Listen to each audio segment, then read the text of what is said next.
Olá, boa noite. Eu me chamo Bruno Murilo, sou um dos palestrantes, um dos trabalhadores da Casa Ordem Espírita de Sicília e fiquei encarregado, dessa missão de fechar aí o nosso estudo da reunião pública que vai estar indo ao ar aí para vocês exatamente aí no último dia do ano, logo no dia 31. Então, sem mais delongas, para a gente seguir com o nosso estudo, que o tema de hoje é o caminho para Emaús, É uma passagem ali onde Jesus encontra, com dois dos seus seguidores e tem uma conversa. A gente vai ver isso tudo com mais detalhe, com mais tranquilidade aí ao longo dessa próxima hora. Mas a gente não pode começar o nosso estudo sem a gente fazer o nosso agradecimento, Então, vou pedir que a gente possa fechar os nossos olhos, unir os nossos pensamentos e um pedido de agradecimento ao nosso Mestre Jesus e, acima de tudo, a Deus nosso Pai, pela oportunidade de estarmos mais uma vez aqui reunidos, dessa vez conectados, através da via digital, mas meditando, pensando, refletindo sobre os teus ensinamentos, sobre a obra de Jesus, sobre todo esse conhecimento, todo esse recurso, todas essas possibilidades que a gente tem aí de aprendizado. Que o Senhor possa nos iluminar hoje, agora e sempre, graças a Deus. Então, queridos, e queridas que estão aí assistindo de casa, como eu tinha falado, hoje a gente vai ter como tema esse caminho para Emaús, Na verdade, o caminho de Emaús, E a gente vai ver que essa passagem, ela está contida ali no Evangelho de Lucas, capítulo 24, versículos 13 até o 35, e vem dizendo, ela começa abrindo assim, vou até fazer a leitura dela para a gente poder trabalhar em cima disso, e ser mais exato nas palavras. Naquele mesmo dia, 2 dos discípulos de Jesus iam a caminho da aldeia de Emaús, que ficava a uns 11 quilômetros de distância de Jerusalém. Bem pertinho, Assim, bem pertinho, considerando hoje as disponibilidades, e as facilidades que a gente tem para ir, de repente, de ônibus, de carro, de trem, porque 11 quilômetros a pé, a gente já sabe que é um trechinho aí um pouco mais trabalhoso, E comentaram entre si esses 2 discípulos de Jesus, iam comentando sobre tudo o que tinha acontecido nos últimos dias. De repente, Jesus apareceu e se juntou a eles, caminhando ao seu lado. Mas seus olhos estavam impossibilitados de o reconhecer. Então, esses 2 discípulos, eles não reconheceram o Mestre Jesus. E a gente já vai ver por que é até natural que, nesse primeiro momento, eles não reconhecessem Jesus, mesmo sendo discípulos de Jesus. Jesus diz o seguinte, o que é que vão a discutir aí pelo caminho? Ele perguntou.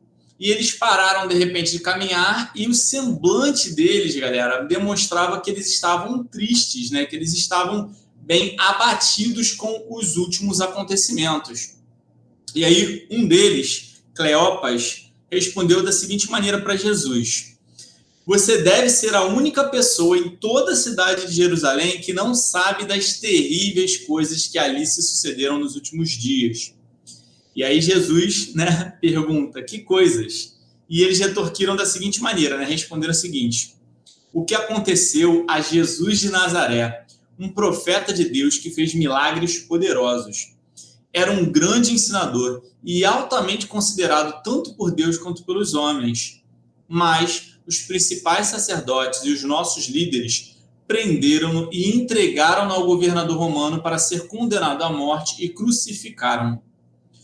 E nós pensávamos que ele era o Cristo que vinha resgatar Israel. Além disso, que aconteceu há 3 dias, uma das mulheres do nosso grupo, dos seus discípulos, foram de manhã cedo ao túmulo onde ele foi colocado e regressaram com a notícia de que seu corpo desaparecera e que tinham visto lá uns anjos que lhe disseram que Jesus estaria vivo.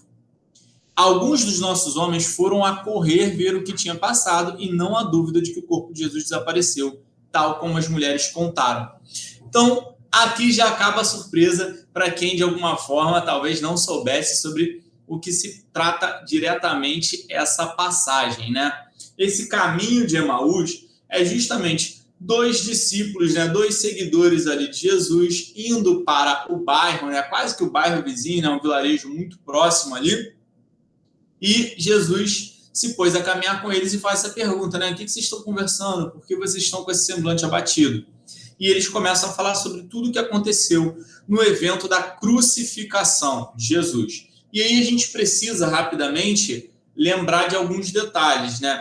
Jesus, durante ali o evento da última ceia, já havia previsto para os seus discípulos, né, para seus amigos ali mais próximos, todo o processo que iria acontecer. Ele já tinha deixado claro que ele seria, né, capturado, que ele seria preso, que ele seria flagelado. Ele fala que um deles que estavam ali presentes iria traí-lo. Ele fala a Pedro, né, Simão Pedro, que Pedro negaria 3 vezes, né, a Jesus antes que o galo cantasse. A gente já sabe tranquilamente de todas essas passagens. Agora a gente está trabalhando, gente, o depois, né? O que se sucede depois dessa situação toda? É claro que no primeiro momento todos os envolvidos ali se encontravam muito abatidos, né? A gente sabe que existia fé, existia confiança, mas é difícil você não só perder uma pessoa muito próxima, uma pessoa com quem você viveu nos últimos tempos, né? Uma pessoa com quem você dividiu comida, com quem você caminhou, com quem você enfrentou dificuldades, e principalmente uma pessoa que era sua referência moral e intelectual. A gente não está falando de um amigo qualquer, a gente está falando de um amigo perfeito, a gente está falando da perda de Jesus. E a gente também não pode tirar de foco que os momentos finais de Jesus são bem dolorosos, né? Dolorosos fisicamente e devem ter sido especialmente dolorosos para as pessoas que também estavam ali assistindo esse processo inteiro, né? Aquela etapa toda do flagelo, enfim, tudo que foi imposto ao corpo físico de Jesus durante os seus momentos finais. Então, perder um amigo muito caro, né? A pessoa que você mais admira, e perder ele de uma forma assim tão violenta, tão abrupta, né? Com um espetáculo sobre a morte dele, é especialmente desolador, né? Para os discípulos. E aí, esse é o clima geral de abatimento. E as primeiras pessoas a encontrar, né, Jesus 3 dias depois foram as mulheres, né, que foram ao túmulo de Jesus. E aí a gente também tem que colocar em perspectiva que existe uma barreira cultural grande, né, para a gente observar, para a gente analisar os fatos que aconteceram lá em Israel há mais de 2020 anos atrás. Né? A credibilidade do grupo de mulheres era muito baixa ali entre os discípulos, né? Quando elas retornam e falam, né, que Jesus tinha ressuscitado, em geral, isso não tem muita aceitação entre os discípulos. Os homens vão lá e vão confirmar, né? Eles voltam ao túmulo de Jesus, veem que Jesus não está lá. Só que acompanha comigo, né? Vamos nesse raciocínio.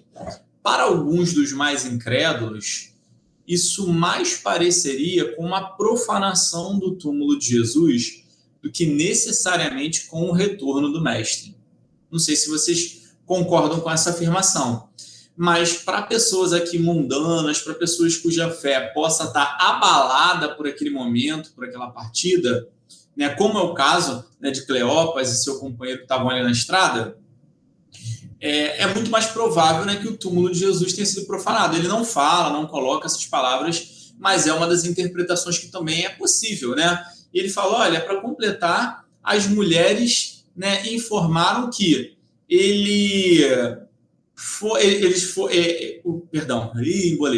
para completar, as mulheres foram até o túmulo e falaram que os anjos informaram do ressurgimento do Cristo.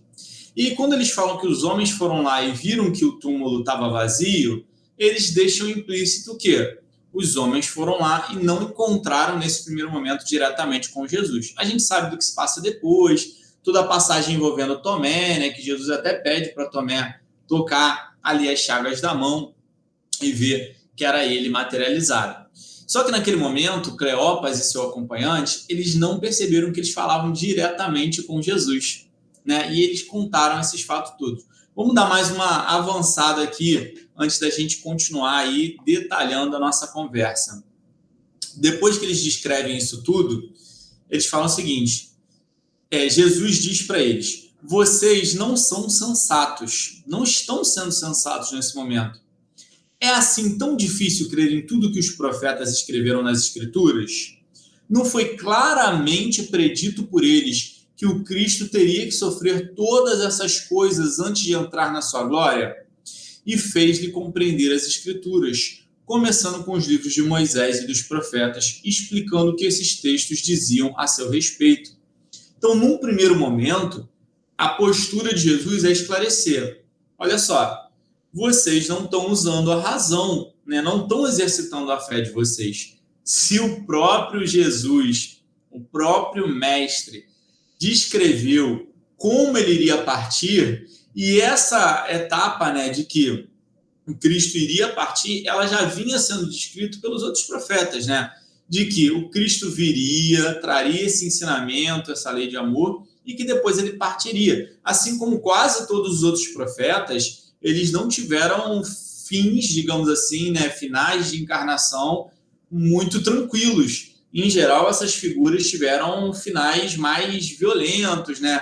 Tiveram mortes que acabavam, de certa maneira, chamando a atenção para toda a experiência de vida, né, daquele indivíduo.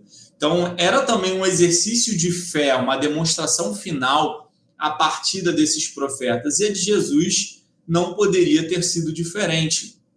Então, Jesus, nesse primeiro momento, apela para a razão desses dois homens ali, falando: olha, isso já estava previsto pelos profetas, e ele vai explicando, começando lá atrás, de Moisés. Mas, provavelmente, ele deve também ter tocado no assunto de que próprio Jesus descreveu, né, que o reino dele não era desse mundo, né? Porque o reino que Jesus construía era o reino espiritual, era o amor no coração das criaturas. Esse era o principal ponto a ser trabalhado, né? A vinda de Jesus não era para a libertação de Israel enquanto uma nação, enquanto um povo. Era para a libertação da humanidade. E essa libertação de qual jugo? O jugo do pecado, né? O jugo do erro. Até tem algumas denominações religiosas que interpretam isso de uma forma, digamos assim, até mais extrema, que a passagem de Jesus vinha com esse objetivo, né, de libertar a gente do jugo dos pecados, e que ao morrer ele carregou para a cruz todos os nossos pecados. É uma das interpretações que a gente pode ter sido apresentada em algum momento por outras religiões. Não é exatamente a que a gente faz no Espiritismo, né? Até porque a gente sabe que, junto com o nosso livre-arbítrio, com a capacidade de tomar decisões, a gente tem a consciência e a responsabilidade de responder pelas nossas próprias decisões, pelos nossos próprios erros. Não seria nem mesmo justo que nós cometêssemos erros e que Jesus, né, nos livrasse, sofresse, né, todo esse mal por conta diretamente dos nossos erros.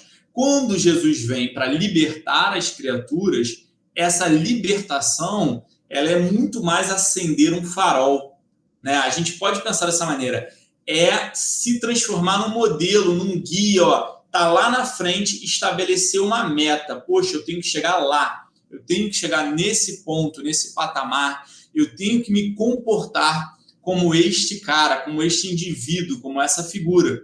Então, essa libertação, ela é muito mais o início de um processo, né, de libertação através da prática da caridade, através do desenvolvimento intelectual, não só do desenvolvimento moral. Claro, o desenvolvimento moral ele é mais importante. Existe até aquela figura de linguagem que compara o nosso processo evolutivo a um voo de um pássaro, né, batendo as asinhas ali. E aí, uma asa seria o desenvolvimento moral e outra asa o desenvolvimento intelectual. Quanto mais esse pássaro bate essas asas com força, maiores são as alturas que ele alcança. Essa figura só esbarra no seguinte problema, né? O Livro dos Espíritos deixa bem claro que o desenvolvimento moral é mais importante, sim. O desenvolvimento intelectual ele é necessário, ele é importante, a gente alcança ele normalmente primeiro, mas o desenvolvimento moral da criatura é o que ela deve buscar em primeiro ponto. Então, Jesus vem tentar essa libertação, não dessa forma como esses homens estavam esperando. Daí também a decepção. Você percebe que antes dele falar, né, sobre todo o sofrimento de Jesus, ele fala: e nós que acreditávamos que o Cristo seria o Salvador, o libertador de Israel. eles ainda estavam com essa perspectiva de uma libertação material, beleza? Então, ainda havia essa crença, ainda havia essa dificuldade de entender a verdadeira missão de Jesus. E sejamos francos, né? Nesse ponto, vale também a gente fazer uma crítica. Nós temos todo esse material de estudo, temos a doutrina espírita, temos centenas, milhares de anos para compreender essa passagem de Jesus pela Terra, e a gente ainda não consegue compreender totalmente a grandeza da missão de Jesus. Talvez fosse até injusto que nesse momento a gente exigisse que essas pessoas que ali viveram com Jesus também tivessem ideia da dimensão, do impacto que isso viria a ter, né?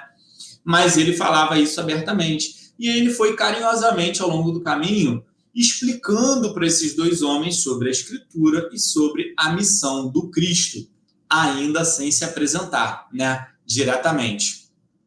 E aí acontece o seguinte: entretanto, aproximaram-se da localidade para onde iam, né? Estavam chegando ali no seu destino final. E Jesus parecia querer prosseguir no caminho. Então os homens pediram-lhe que ele ficasse com eles, pois já estava a fazer tarde, e Jesus acedeu, né? Jesus concordou.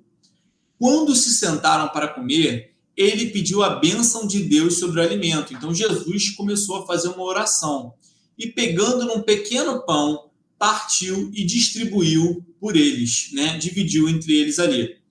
Foi então que, de repente, os seus olhos se abriram, né, dos homens, e eles reconheceram Jesus. E naquele preciso momento, ele desapareceu. Então, o que se sucede depois que Jesus faz a longa explanação ali sobre as Escrituras? Jesus continua a acompanhar aqueles homens, eles já estavam chegando ali no destino final deles, no caminho, e eles percebem que Jesus continuava, e eles falaram: olha, já está ficando tarde, por que você não se recolhe aqui com a gente por hoje, né? E convidaram ele para dividir, né, o seu pão, dividir a sua ceia, ali, o seu alimento, que o texto, né, deixa a entender, né, dá a gente a entender que era uma quantia relativamente pequena, né? Porque Jesus pega um pequeno pedaço de pão e parte entre eles três, depois de uma oração. Quando esses homens participam da oração e eles abrem os olhos, veem Jesus ali partindo o pão, eles reconhecem a figura de Jesus, especialmente por conta da passagem onde Jesus reparte o pão lá no Sermão do Monte, galera. Então, eles reconhecem um daqueles que talvez seja uma das passagens, né, um dos feitos, um dos testemunhos ali de Jesus mais marcantes, né, que é a multiplicação dos pães, um dos fenômenos que eles já tinham ou presenciado ou ouvido falar. Então, esses homens, eles começaram a lembrar, né, com o coração bastante animado, de tudo que Jesus tinha explicado para eles sobre as Escrituras. E nesse momento eles se levantam, voltam para Jerusalém, e esse é um ponto muito importante. Pensa no seguinte: só olha o quanto a aparição de Jesus muda diretamente como aquelas criaturas estavam se sentindo. Eles andaram 11 quilômetros até o destino deles. Pararam cansados para fazer uma refeição. Dividiam essa refeição com um estranho que eles tinham encontrado no caminho. Quando eles percebem que esse estranho era Jesus, eles se animam de tal forma que eles mal terminam a refeição e eles caminham os 11 quilômetros de volta. Vocês lembram que a gente acabou de falar que eles convidaram Jesus para descansar com eles porque já estava ficando tarde e eles já tinham caminhado bastante e eles pararam para lanchar? A animação de ter visto o Mestre, né, a felicidade, a leveza que Jesus traz para aquele momento é tão grande, é tão marcante, que esses homens caminham todo o destino de volta até Jerusalém só para dividir essa informação. E hoje a gente tem outros recursos, né? A gente não precisaria caminhar de volta, né? Duvido que algum de nós fizesse isso quando a gente tem, por exemplo, o recurso aí de fazer uma ligação, fazer uma videochamada, né? Gravar esse conteúdo, né? Ou até pegar uma condução, talvez voltasse, né? Mas pedir um Uber para chegar, para informar para os amigos a volta de Jesus. Então, hoje nós temos uma série de facilidades materiais muito marcantes que a gente, inclusive, pode usar a nosso favor nesse processo, né, de divulgação aí da Boa Nova, de divulgação das verdades cristãs. E aí, falando rapidamente em Boa Nova, aproveito para fazer a nossa propaganda, né, o nosso merchan dos próximos estudos aqui da Casa de Sicília. Caso vocês não saibam, a partir dos próximos meses, a gente vai ter, né, um trabalho muito baseado no próprio livro Boa Nova, né? Então, fiquem ligados aí para os nossos próximos episódios, nossos próximos capítulos, já a partir do primeiro sábado, né, de 2023. Então, voltando aqui rapidamente para o nosso estudo, esses homens ficam animados de tal maneira que eles resolvem voltar o destino deles todo, né? Então, eles retornam para Jerusalém para contar às pessoas sobre essa novidade, né? E aí eles se encontram com os 11 discípulos e os companheiros desses que os receberam com essas palavras: não há dúvida de que o Senhor ressuscitou. Apareceu a Simão, né? Então, os discípulos já recebem esses dois homens dando essas notícias. Enquanto esses dois homens, né, tinham saído e ido para Emaús, Jesus já tinha reaparecido para os discípulos. Quando eles retornam, eles já são surpreendidos, né, com essas notícias efusivas. Olha, Jesus ressuscitou, ele apareceu para Simão. E aí os dois de Emaús contaram como Jesus também aparecera para eles enquanto seguiam pela estrada e como tinham reconhecido quando ele partiu o pão. Então, olha só, vejam como é que as coisas se organizam e se alinham. Era importante que Jesus se fizesse ser reconhecido em momentos diferentes e para grupos de pessoas diferentes, para que essa notícia pudesse se espalhar e voltasse a trazer ânimo para os corações daquelas pessoas que estavam desoladas, né, com a partida do Cristo. Muitas dessas figuras encaravam o processo de salvação ainda como uma salvação material, como uma libertação material. Muitos pobres, estropiados, pessoas doentes, pessoas portadoras ali, né? Pessoas com deficiência também procuravam Jesus em busca das curas miraculosas que Jesus oferecia. E a partida, né, o processo de crucificação do mestre acaba eliminando essa possibilidade. Então a gente ainda não tinha ali, e eu falo a gente, a humanidade, né, o entendimento da grandeza da missão de Jesus. Muitas dessas pessoas estavam tristes porque Jesus não estava libertando Israel do jugo dos romanos, né? Jesus não poderia mais curar pessoas paralíticas, pessoas pobres.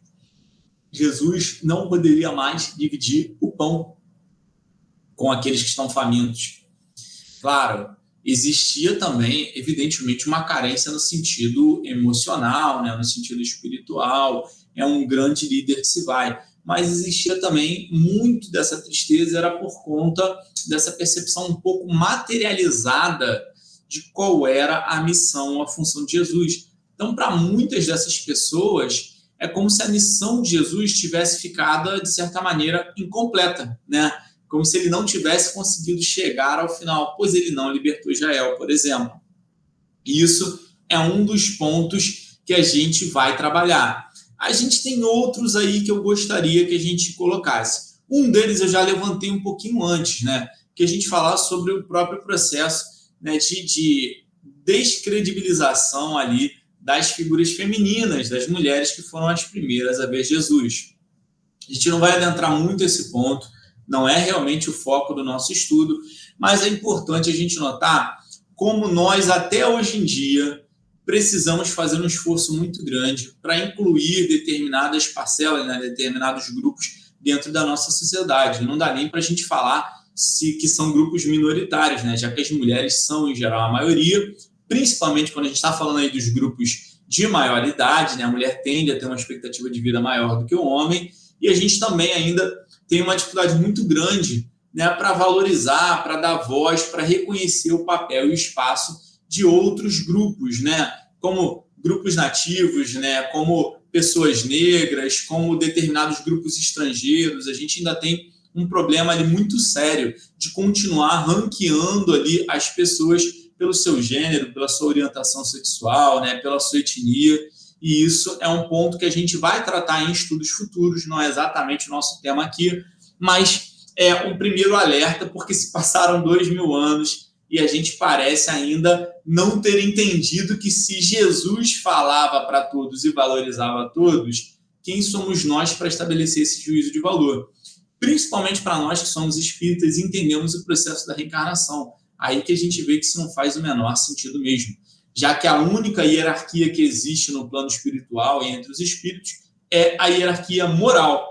Não é uma gradação de gênero, não é uma gradação de etnia, não existe um grupo melhor do que o outro, não existe uma língua, um país, uma nacionalidade superior a outra, é apenas a evolução moral que classifica os espíritos, né, no plano maior.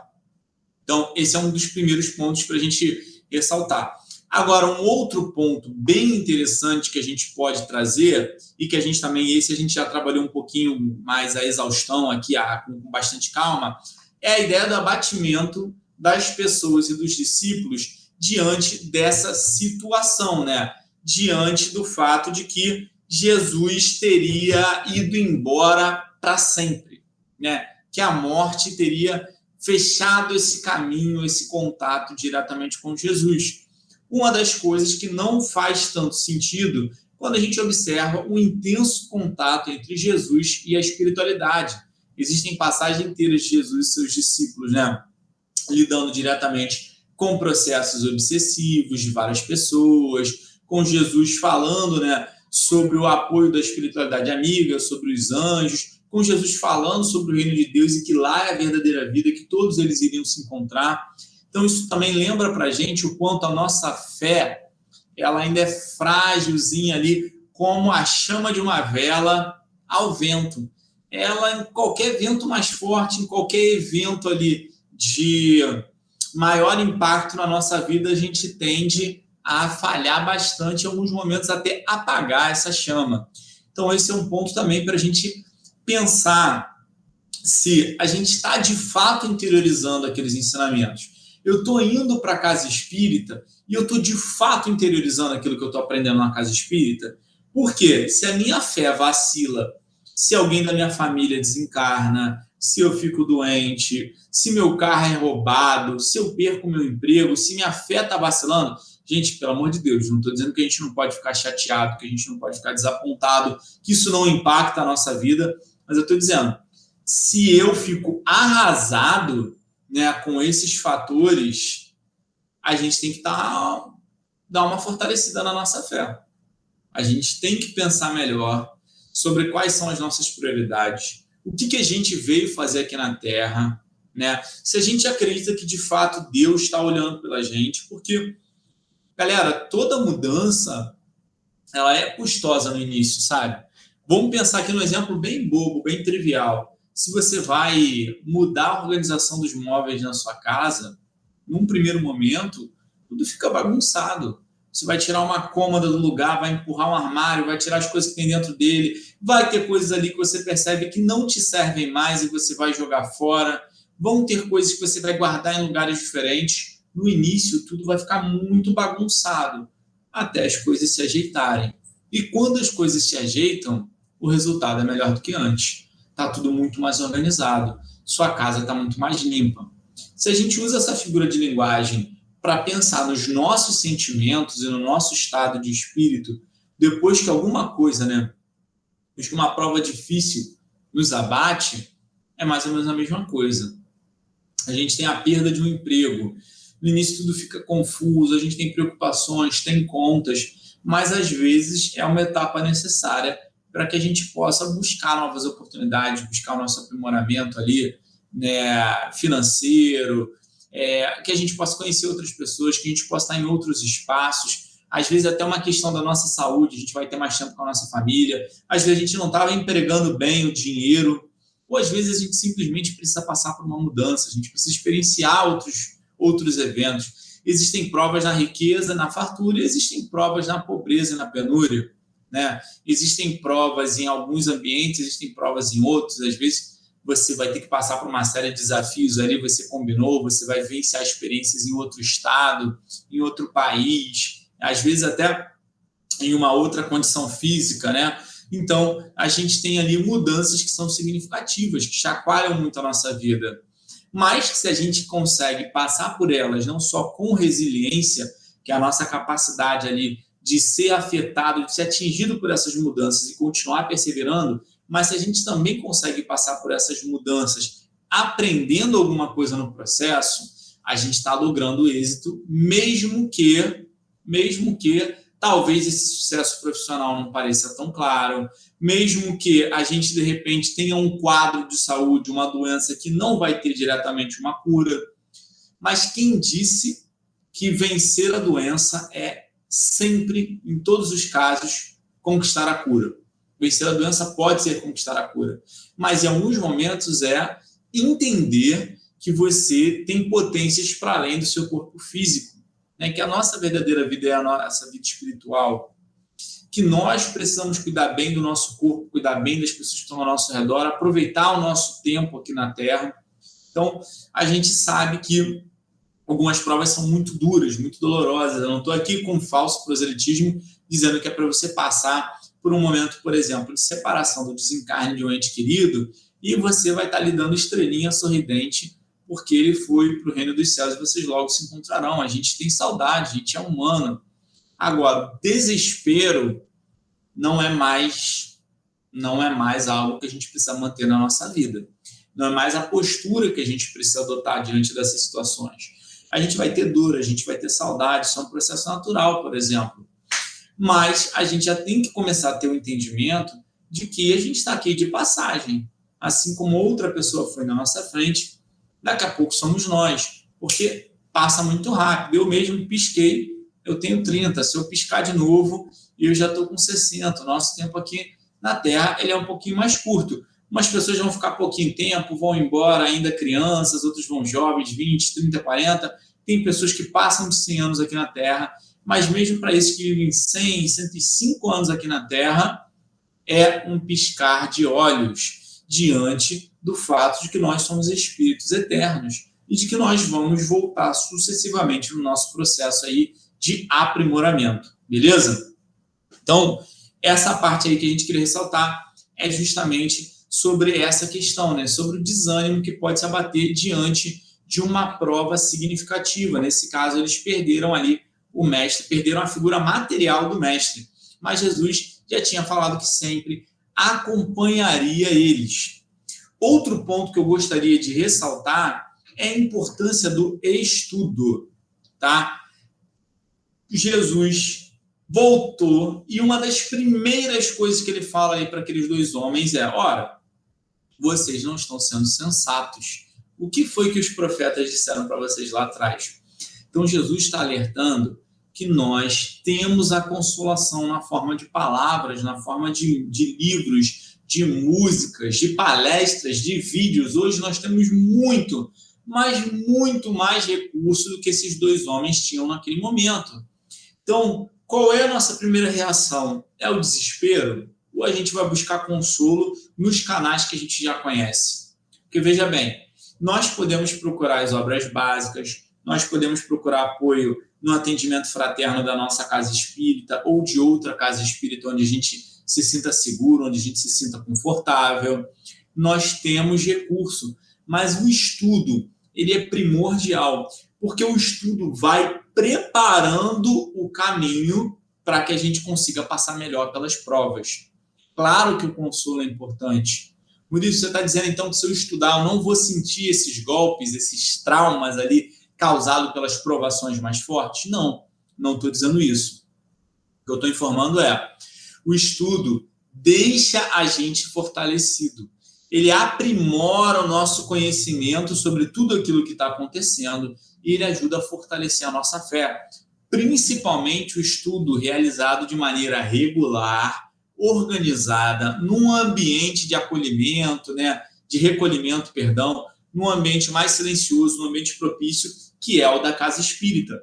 Claro que a gente deve buscar ler os livros, né, por nós mesmos, estudar em casa, mas é muito bom e eu recomendo para todo mundo que estiver assistindo essa palestra tentar participar de um estudo, né, de um estudo sistematizado da doutrina espírita, procurar as reuniões públicas, mas procurar na sua casa se informar sobre o estudo sistematizado da doutrina espírita, sobre esses ciclos, para que vocês possam estar ali ancorados. A nossa fé ela é muito mais fortalecida quando a gente participa desse estudo por dois fatores principais. O primeiro é a questão do crescimento intelectual. A gente vai entendendo cada vez mais esse processo, a gente vai juntando, amealhando ali conhecimentos sobre diferentes passagens. Isso vai sendo um guia para a gente mesmo. E o segundo ponto é, nós nos sentimos mais fortalecidos também por fazer esse trabalho em grupo. E a gente percebe que a gente não está sozinho, a gente compartilha as nossas fraquezas, as nossas dificuldades, as nossas demandas, e a gente é acolhido ali dentro de um grupo. E a gente participa também do processo de acolhimento das outras pessoas.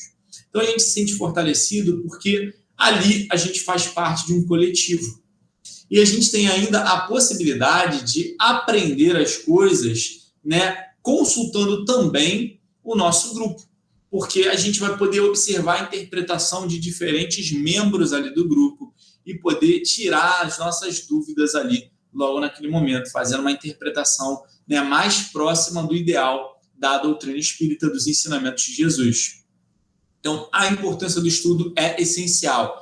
Se Jesus tivesse passado por ali, conversado e tentado consolar outras duas pessoas que não tivessem acesso a esses estudos, Jesus provavelmente teria demandado muito mais tempo.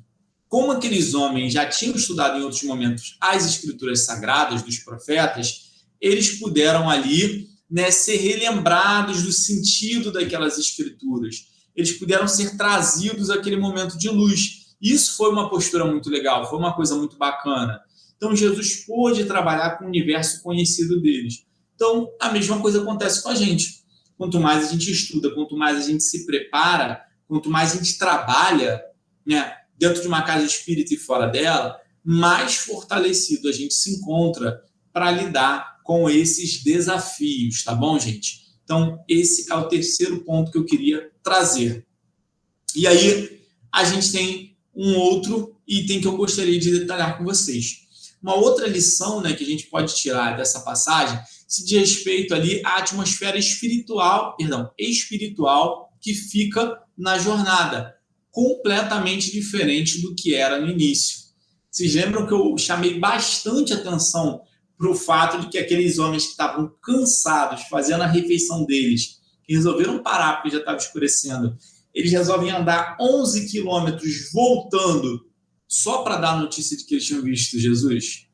Vocês percebem como, quando a gente tem a consolação de verdade, a gente se sente fortalecido de uma tal maneira que a gente é capaz de ir muito mais longe? Vocês acham realmente que aqueles homens eles teriam esse mesmo ânimo, essa mesma força, que a semana deles seria da mesma maneira se eles não tivessem encontrado com o Mestre Jesus? Se eles não tivessem a certeza do renascimento do Mestre? A gente sabe que não. Então, esse ânimo, essa força, essa felicidade que fica depois da volta de Jesus, ela é essencial para fortalecer aqueles que viriam a ser os próximos divulgadores do ideal cristão. Não se esqueçam que, após o evento da crucificação, os discípulos ainda ficam assim meio desbaratinados, perdidos. Só depois de um tempo que se começa a organizar todo o trabalho, por exemplo, da Casa do Caminho, né? Todo o trabalho ali de Pedro, a divulgação, a escrita de novos evangelhos para serem repassados, a divisão, né, daquelas celas, daqueles grupos, até porque muitos cristãos também começam a ser caçados, principalmente com a ascensão ali de Saulo de Tarso, né, nos rankings, ali na hierarquia do Sinédrio, ele começa a caçar, a gente já sabe o que acontece depois, a gente já sabe toda a perseguição, né, a Ezequiel, né, que é a figura de Estevão, enfim. Caso vocês não saibam, né, eu estou falando como se todos nós soubéssemos, todos nós tivéssemos lido esse processo. Caso vocês não saibam, vou fazer meu segundo merchan e eu prometo que esse é o último. Nesse caso, é do livro Paulo e Estevão. Eu sou um pouco suspeito para falar o que eu acho dessa obra. Paulo e Estevão é basicamente o meu livro favorito na vida. É o livro que eu mais gostei de ler. E é um dos pouquíssimos livros que eu reli por inteiro. E eu reli mais de uma vez. Então, Quem me conhece sabe da minha falta de paciência, né, da minha ausência de paciência para ver um filme repetido, para ler um livro novamente. Se eu reli Paulo Estevão mais de uma vez, né, eu li Paulo Estevão inteiramente 3 vezes e pela metade mais uma, eu posso dizer para vocês, posso bater o martelo, que é uma obra incrível, absolutamente sensacional, fora de série mesmo. É um dos livros que mais me toca. Eu, particularmente, se eu pegar agora para ler completamente a 4ª vez, é muito provável que nas minhas passagens favoritas eu volte a chorar enquanto estava lendo, volte a me emocionar. É um livro que me toca muito. E, para mim, é uma obra fundamental para quem tem interesse em saber como que se sucedem as coisas após a partida de Jesus, né? Como que se organizam os trabalhos, como que os discípulos tocam esse processo à frente. E vocês podem observar em Paulo Estevão o amadurecimento sensacional de várias figuras. Além, é claro, de Ezequiel, que já é um espírito que nasce ali com um escol, né? Já é o início de um espírito, já é um espírito que inicia sua passagem ali, demonstrando enormes conhecimentos intelectuais, grande evolução moral. Ezequiel ainda se desenvolve mais depois, adotando o nome de Estevão e fazendo as pregações. A gente pode observar o amadurecimento de Saulo para Paulo de Tarso. A gente pode observar como Simão Pedro se transforma verdadeiramente ali na rocha, na base que os discípulos têm, na figura que eles procuram primariamente quando eles estão com dificuldade, ou quando eles precisam de consolo, ou quando eles não sabem para onde ir. Então, Simão Pedro, aquele pescador rude, é o mesmo homem que pega uma espada, né, tira uma espada da cintura, corta a orelha do centurião que veio capturar Jesus, é o mesmo homem que se torna a base da divulgação cristã através dos seus atos, através dos seus ensinamentos, do seu dia a dia, do cuidado que ele tem com os mais pobres, com os esquecidos. Então, a gente pode observar o que acontece depois. Mas, gente, esse estudo de hoje ele tem uma importância ímpar, porque se não acontecem esses eventos ali, se Jesus não retorna para as mulheres, se Jesus não permite que Simão toque nas suas chagas, né? Que Tomé toque a sua chaga, se Jesus não se permite aparecer ali para Cleopas e o seu companheiro de viagem, esse ânimo, essa força, ela provavelmente não existiria. E tudo aquilo que a gente observa ali na obra de Paulo Estevão, talvez não viesse a acontecer daquela maneira. Beleza? Então, é claro que a gente sabe ali que é um processo de amadurecimento, que é um processo de crescimento, mas que não teria como acontecer diretamente com a figura de Jesus ali centralizando todas as responsabilidades. Nós temos um momento na nossa existência onde a gente precisa dar passos com os nossos próprios pés. Para quem é pai, para quem é mãe, né? Para quem é avô, avó, ou para quem trabalha, de repente, aí com educação, tio, vocês podem observar que a gente tem um momento onde a criança ela é completamente dependente da gente. E eu posso falar isso agora até com mais carinho, porque hoje completam 10 dias aí que eu sou tio. Sou tio de um rapazinho maravilhoso chamado Nicolas, né? O filho da minha irmã, o primeiro sobrinho que eu tenho. Logo, logo vem por aí mais um sobrinho. E ele, com 10 dias, obviamente, está na fase onde ele depende dos adultos para tudo. Ele não tem como se alimentar sozinho, ele não tem como se limpar, ele não tem como se vestir, ele não tem sequer como se comunicar. E essa independência do Nicolas nas próximas etapas vai ser um processo gradual. Ao longo dos próximos meses e dos próximos anos, ele vai aprender a se comunicar, ele vai aprender a engatinhar, depois ele vai aprender a andar, e vai ser um processo, ele não vai correr de uma hora para outra. Em algum momento, eu espero que não, pelo amor de Deus, ele não vai descer do nosso colo e vai sair correndo. É um processo onde ele vai engatinhar, ele vai andar com passos vacilantes e ele invariavelmente vai cair. Em vários momentos ele vai tropeçar e vai cair. A gente pode fazer de tudo para facilitar esse processo, para estar junto, para observar, para supervisionar, mas em alguns momentos o Nicolas vai cair, porque é parte do processo de aprendizado. A mesma coisa aconteceu aí com os discípulos, né? Com os seguidores de Jesus. Eles tiveram esse processo de crescimento, de desenvolvimento, de amadurecimento, mas novos desafios, demandavam que a figura de Jesus não estivesse ali presente o tempo inteiro. Que eles agora, nessa fase, né, depois do reaparecimento de Jesus, eles precisam usar a maturidade que eles construíram ao longo desse caminho, ao longo dessa jornada. Então agora, quando eles encontram, por exemplo, desafeto, quando eles são perseguidos, eles precisam se calçar dentro dos ensinamentos que Jesus apresentou. Eles precisam voltar nas Escrituras e ler as Escrituras dos antigos profetas e ler também as Escrituras que eles estavam tomando nota da vida e dos ensinamentos de Jesus. Então, agora, eles precisam assumir esse papel de protagonismo. A mesma coisa acontece com a gente. Vai chegar um determinado momento onde o meu sobrinho ele vai precisar começar a comer sozinho, ele vai precisar começar a andar sozinho, sem supervisão, ele vai ter que ir e voltar da escola, ele vai tomar decisões no futuro dele, ele vai ter sua própria carreira, sua própria responsabilidade. Então, esse processo de desenvolvimento, ele no início precisa de figuras de responsabilidade muito mais próximas, talvez até de supervisão ali quase que em tempo integral, e com o tempo a gente vai conquistando e desenvolvendo essa autonomia. Então, eu queria ressaltar para o crescimento dessas figuras. Esse momento é um momento muito importante. Essas duas figuras que acompanharam ali, que seguiram com Jesus, elas tiveram lições valorosas. Primeiro, tiveram lições Perdão, hoje eu estou enrolando muito a língua, né? Tá difícil aqui de falar.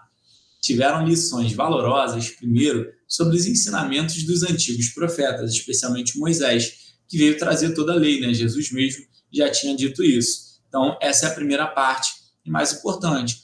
No segundo, eles tiveram sua fé renovada, porque eles perceberam novamente que a capacidade, né, do Cristo de continuar surpreendendo a gente com a sua maravilha, com a sua bondade, com o seu amor, continuar olhando por nós, ela não tinha chegado ao fim junto com o corpo material de Jesus. O corpo de Jesus se foi ali no suplício, né, na crucificação, mas a presença de Jesus não. Então, Jesus acompanhar eles na caminhada e dividir o pão demonstra que Jesus não se tornou mais limitado pela ausência do corpo físico. Nós, espíritas, já sabemos que, na verdade, é o inverso, né? Jesus, sem uma veste física, limitando todas as suas potências de espírito perfeito, pode fazer muito mais, né? Pode voltar a dirigir aí os processos de evolução, de crescimento espiritual do planeta inteiro, já que Jesus é o governador da nossa Terra, né?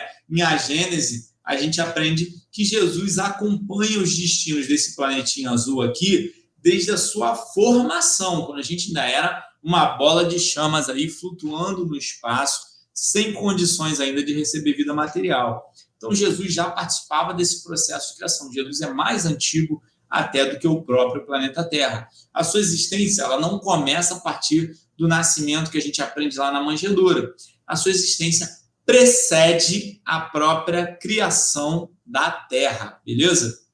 Então, Jesus, sem a veste carnal, na verdade, é ainda mais presente, ainda mais poderoso, ainda mais capaz de consolar e ainda mais a nossa meta, o nosso exemplo, onde a gente precisa mirar para seguir, né? O nosso exemplo maior. Então, eles têm essa lição valorosa, né? E eles têm também essa fé renovada a partir desse princípio de que Jesus deixa claro que vai continuar estando presente na vida deles. Então, olha só, vocês percebem que esse é um exemplo extremo, mas somente a partida de Jesus do campo carnal e o retorno dele em espírito para trazer essa mensagem de que ele continuaria olhando para os discípulos poderia ser uma lição forte o suficiente para que esses discípulos de fato entendessem que agora eles teriam o papel de protagonistas, que agora seria a responsabilidade deles repassar os ensinamentos que o Filho do Homem trouxe. Então, agora eles trabalhavam com muito mais afinco, com muito mais responsabilidade, sentindo o peso dos próprios, né, passos. Ah, mas Jesus está sempre com a gente, Jesus está sempre com a gente, está sempre apoiando. Mas ter a figura física de Jesus ali era como você ter sempre um botão de escape. Era como se você pudesse, em alguns momentos, se ausentar parcialmente da responsabilidade, porque você tem a presença de alguém que está mais importante, né? Se a gente está desempenhando uma tarefa no nosso trabalho, e a gente não sabe como proceder, e o nosso superior hierárquico, o nosso chefe, está ali orientando a execução da tarefa, a gente tem o quê? Consciência tranquila. Se der errado, era o chefe que estava orientando a tarefa, não fui eu que errei, foi ele. Agora, quando ele te explica qual é o objetivo e ele sai, você é o responsável por fazer a tarefa, aí a responsabilidade pesa mais. Opa, agora eu vou precisar prestar atenção, vou precisar fazer isso sério, porque eu vou ser diretamente responsável pelo sucesso ou insucesso dessa tarefa. A maior responsabilidade vai ser a minha. Então, isso era muito importante, essa passagem da viagem, Jesus aparecer, Jesus multiplicar os pães, deixando claro não só a presença dele, mas a capacidade dele de continuar atuando no plano material, era imprescindível, era de importância ímpar ali naquele momento. Beleza, gente? Então, esse é um dos pontos mais importantes que eu queria trazer aí do nosso estudo, sobre esse papel de Jesus, né? Não só como guia e modelo da humanidade, mas Jesus passando essa tocha, né, para os seus discípulos e os seus seguidores, e também sobre a animação, a felicidade que toma aquele grupo a partir do momento que eles sabem que Jesus vai estar ali junto com eles. E isso demonstra para a gente a importância do consolo.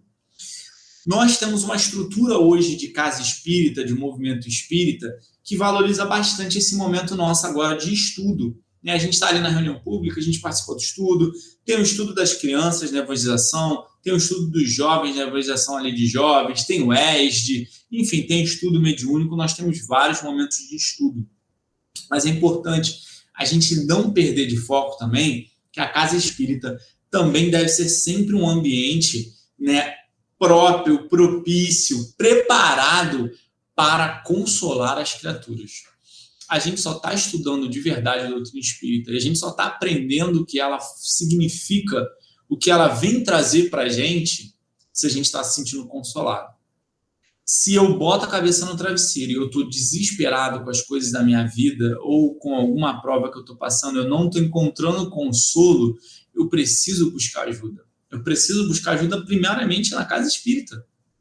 É o primeiro espaço. Claro, galera, a gente de repente pode estar numa situação onde a gente precisa de uma ajuda de um médico, de um profissional, a gente precisa de ajuda de outras pessoas, tudo bem, mas leva isso primeiro para a sua casa espírita, conversa com alguém lá, procura alguém do atendimento fraterno da sua casa, porque a casa espírita, ela precisa ser um lar, e o lar acolhe, né? A criança, quando se machuca, procura logo os pais, né? Chora, procura o colo dos pais, dos avós, dos tios, de quem é que cuida. Quando a gente tem um problema, a gente tem uma dificuldade, a gente procura as pessoas do nosso lar, a gente procura as pessoas em quem a gente confia. E a gente precisa ter essa confiança dentro da nossa casa espírita. A gente precisa desenvolver um ambiente que seja propício a isso, sabe? A receber as pessoas, a consolar as pessoas. E consolar, gente, não é fazer uma palestra longa, igual essa que eu estou fazendo aqui de 1 hora, sobre por que elas deveriam ter fé. É primariamente escutar essas pessoas. Olha, Jesus não chegou dando lição de moral. Ele perguntou primeiro o que tinha acontecido, por que aqueles homens estavam tristes, ele deixou que eles falassem, que eles jogassem essa frustração. Depois Jesus começa a conversar, olha, veja bem, o que os profetas falam sobre isso? Jesus vai animando eles, depois Jesus dá a oportunidade até deles praticarem a caridade, olha só. Eles ficam com pena, né, falando, poxa, tá tarde, vamos chamar esse cara para comer aqui com a gente, né, para descansar aqui com a gente.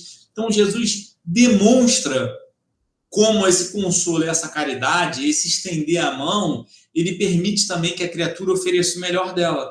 A gente, às vezes, não dá muita atenção nessa passagem por fato de que esses homens chamam Jesus para que ele pudesse ter abrigo, para que ele pudesse ter alimento. E se Jesus precisou multiplicar os pães, eu volto a dizer, é porque a quantidade de alimento que eles tinham era pouca. Ou, de repente, não era suficiente para 3 pessoas, mas talvez só para 2.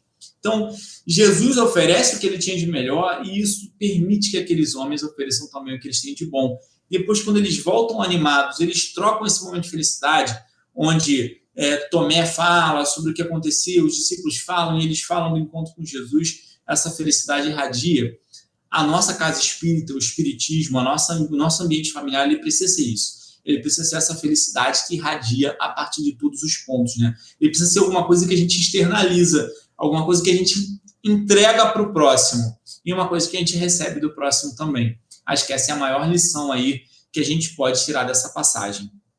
Então, queridos, né, agradeço demais a atenção, o carinho de vocês de estarem me ouvindo, né, de estarem me ouvindo aí até agora. A gente falou bastante e a gente espera também que essas lições, que esses momentos, que essas reflexões possam ficar aí na nossa cabeça, que a gente possa se perguntar sobre isso, que a gente possa pensar, trazer isso para o nosso futuro. E que, acima de tudo, a gente no próximo ano de 2023 continue vinculado, continue participando aí da Casa de Cecília, participando dos estudos presenciais, participando desses estudos online também, enfim, assumindo de repente uma vaga de trabalho, olha aí as oportunidades. Tenho certeza que se procurar a direção da casa, se vier falar comigo, se vier falar com o Rafinha, se vier falar com o Jones, com a Marisa, enfim, com o Eliú, com qualquer outro dos trabalhadores da casa, a gente vai conseguir pensar aí numa tarefa para você poder ajudar, para que a gente possa trazer essa luz no nosso peito, para que a gente possa entregar essa luz para o nosso próximo. Né? A gente tem que multiplicar essa luz da mesma maneira como Jesus ensinou. Então, agradeço demais a atenção e o carinho de vocês. Queria que a gente agora se reunisse, né, de novo em pensamento, em coração, em súplica, para que a gente fizesse a nossa prece de encerramento, dizendo assim: amigo Jesus, mestre amigo, guia e modelo, muito obrigado por mais essa oportunidade de a gente refletir sobre os teus ensinamentos, sobre as tuas palavras, que a gente possa tornar isso tudo em prática nesse nosso próximo ano. Que o Senhor nos abençoe, abençoe o nosso lar, abençoe a nossa família, e que a gente possa aproveitar bastante as oportunidades que a gente tem de crescimento intelectual e, acima de tudo, crescimento moral. Senhor, nos dê força e nos dê paciência com as outras pessoas, mas, acima de tudo, conosco mesmo e com as nossas limitações, para que a gente continue insistindo em sermos melhores. Obrigado por tudo, que assim seja, graças a Deus. No mais, beijo, meus queridos, muito obrigado aí pela participação e nos vemos aí na Casa de Cecília. Tchau, tchau.